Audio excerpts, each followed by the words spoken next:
Greetings, everyone. I hope that you're doing well within your space and time.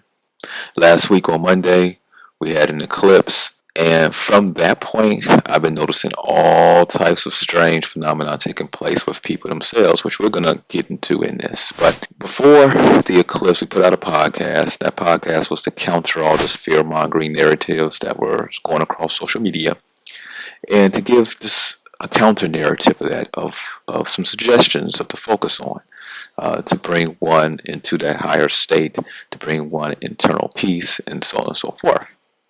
When we posted that podcast, someone sent in a question in the comments, and I'm going to put that on the screen here. And they said here, "I love your work, but that's not the moon." The response to that was, "Well, we will see tomorrow." Some claim all types of phenomena. Some say it's even a black sun. The black sun is in the infrared spectrum and alluded to in Hindu texts and Vedic astrology. Regardless of which, most are not ready for what any of it may imply. We suggest focusing on what one has control over, hence the podcast. So from that point, it got me thinking a little bit, especially after the event took place. And so you'll see on the screen here now a post that where I was asking you all, what do you want to happen pretty much from this, right? So greetings, everyone. Are you interested in knowing what really took place during the eclipse and how it is affecting many of us? If so, let me know below. If most of you say yes, then we're going to do a deep dive into what they have been keeping from humanity. 140 of you voted, and overwhelmingly, you all said, yes, I want to know what really happened. So shout out to all of you all who partakes in our surveys and makes those comments and so on and so forth. I do look at all of them. We have other people who look at them as well, but I do personally look at them and try to respond when I can. So shout out to all of you all across space and time. So let's get into this. What really happened?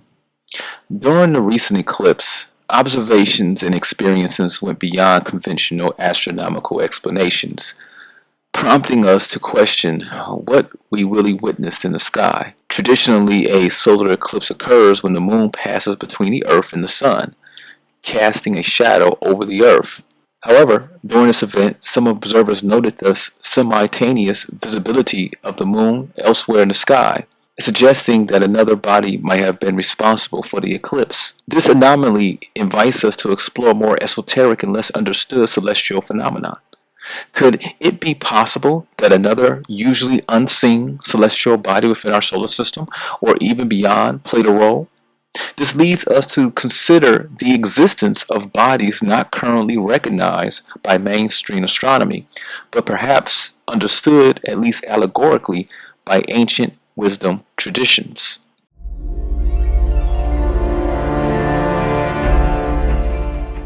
Several cultures have myths and legends that could metaphorically align with the idea of unseen celestial bodies influencing earthly events. In Norse mythology, the wolf Skull and Hati chase the sun and moon, respectively. During Ragnarok, Skull is said to finally swallow the sun, leading to the end of the world as part of a renewal process. In Chinese astrology, similar to Vedic astrology, Chinese astrology also talks about the dragon's head and tail influencing life on Earth. These points are thought to bring about times of significant change and upheaval, indicating shifts in power and fortune. In Mesoamerican cultures, the Maya and Aztecs interpreted solar eclipses as being caused by mythical creatures attacking the sun. For the Aztecs, a solar eclipse was a sign of celestial discontent, demanding earthly reflection and reconciliation with the divine.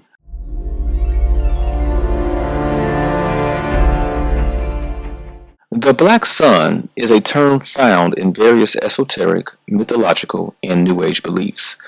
It is often depicted as a counterpart to the visible sun, representing hidden knowledge, invisible forces, or profound spiritual power.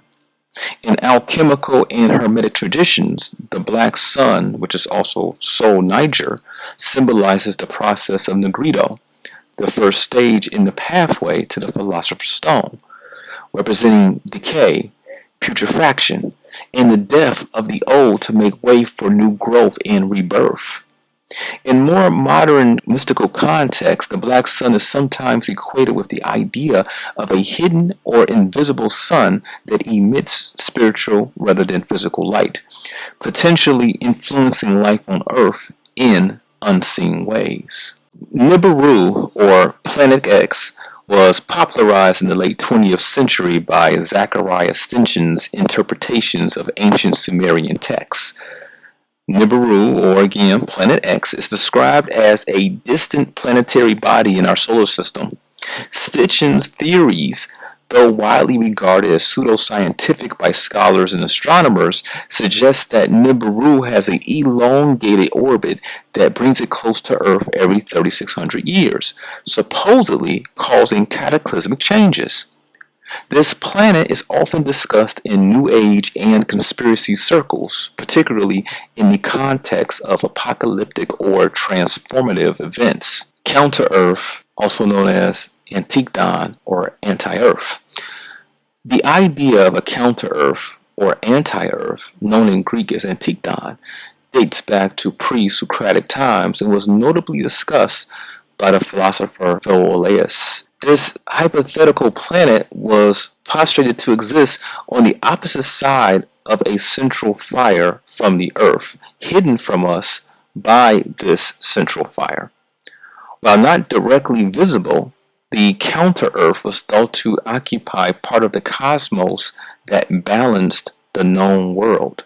In some comics and old cartoons, they got into these alternate universes and so forth. That's overall what they're talking about. It came from these ideas in Greek philosophy, even though other cultures, I'm sure, have mentioned similar.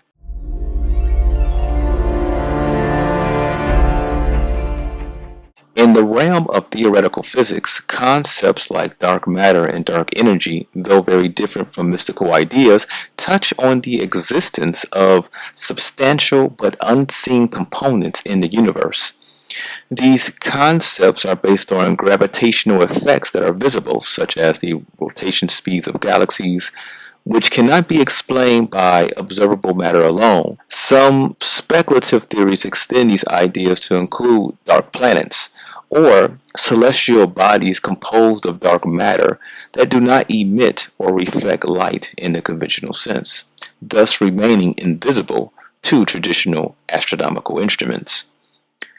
In Hindu astrology, also known as Vedic astrology, there are references to two shadow planets called Rahu and Ketu. These are not physical celestial bodies like the other planets, but are points on the celestial sphere that are very significant in astrological traditions. They are associated with the moon's orbit around the Earth, intersecting with the Earth's orbit around the sun. So let's look into a little bit more detail on both. So first up, Rahu is known as the north node of the moon, which is the point where the moon's orbit crosses the sun's path going north. It is considered a powerful and malefic entity in Hindu mythology and astrology. Rahu is often depicted as a serpent head without a body. It is said to cause eclipses by swallowing the sun or the moon. Rahu is associated with materialism, mischief, fear, insatiable desire, deception, and confusion. In astrological charts, Rahu represents the qualities one must develop to integrate with one's true self, and hence its position indicates areas of life that need special attention or where there will be strong worldly desires and materialistic instincts. The influence of Rahu is believed to have profound impact on the physiological and circumstantial aspects of a person's life, influencing their passions, obsessions, in areas where they can be manipulative or where they might experience sudden changes or upheavals. It is also associated with technology, innovation, and unconventional activities. Ketu is known as the south node of the moon, which is the point where the moon's orbit crosses the ecliptic going south. It is considered the tail of the celestial serpent. In mythology, Ketu represents the body without a head, cut off by the god Vishnu during the churning of the Milky Ocean when the serpent demon was drinking the nectar of immortality. The significance of Ketu is associated with spiritual detachment, liberation, enlightenment, and the metaphysical aspects of life. It represents the qualities of the divine or spiritual realization that one must attain, generally indicating areas where one has little attachment and even strong spiritual inclinations. The influence of Ketu points to karmic accumulations in the areas of life where we can achieve liberation from the materialistic aspects of the world. It is often linked with the psychic and mystical phenomena. Ketu is associated with past, providing an indication of the karmic baggage one carries with this life.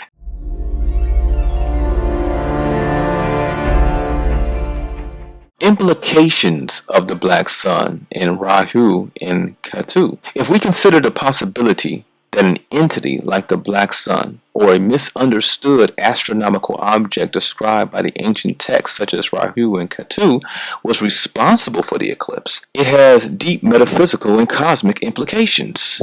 Eclipses are traditionally seen as periods of profound change and revelation. The presence of a black sun or another similar entity could symbolize unseen forces at work, catalyzing shifts in consciousness and societal structures. For those more spiritually inclined, such an event might signal an invitation to elevate our awareness, to tune into more subtle dimensions of existence, and to prepare for transitions that lie beyond current human understanding. Acknowledging these possibilities could bridge modern scientific understanding with ancient wisdom, offering a more holistic view of our place in the cosmos. Over this past week, I've noticed many have so much energy within them that they have been acting out as if they are having a manic episode. This has been observed in multiple people, and even one of them said to me that they have so much energy that they don't know what to do with it, to the point that it was making them extremely uncomfortable. Many women's cycles came on earlier than expected as well. So just as the moon itself has effects on the subconscious and menstrual cycles and emotional states, it has been shown that this eclipse has made a deeper and more profound impact within many of us that is still being discovered. The recent eclipse may have offered us more than a shadow across the sun. It could have been a rare glimpse into hidden layers of reality, prompting both awe and introspection. Whether we interpret these signs through the lens of modern astronomy, ancient mythology, or metaphysical spirituality, they challenge us to expand our perceptions and consider the profound and possibly transformative implications of what we are witnessing in our universe. This event beckons us to remain open to phenomena that transcend conventional explanation, urging us to explore further and deeper into the cosmic dance of the visible and the invisible. We have many events this summer at the Meta Center where we are doing just that. I hope to see many of you in the flesh. Until the next time we speak, take care.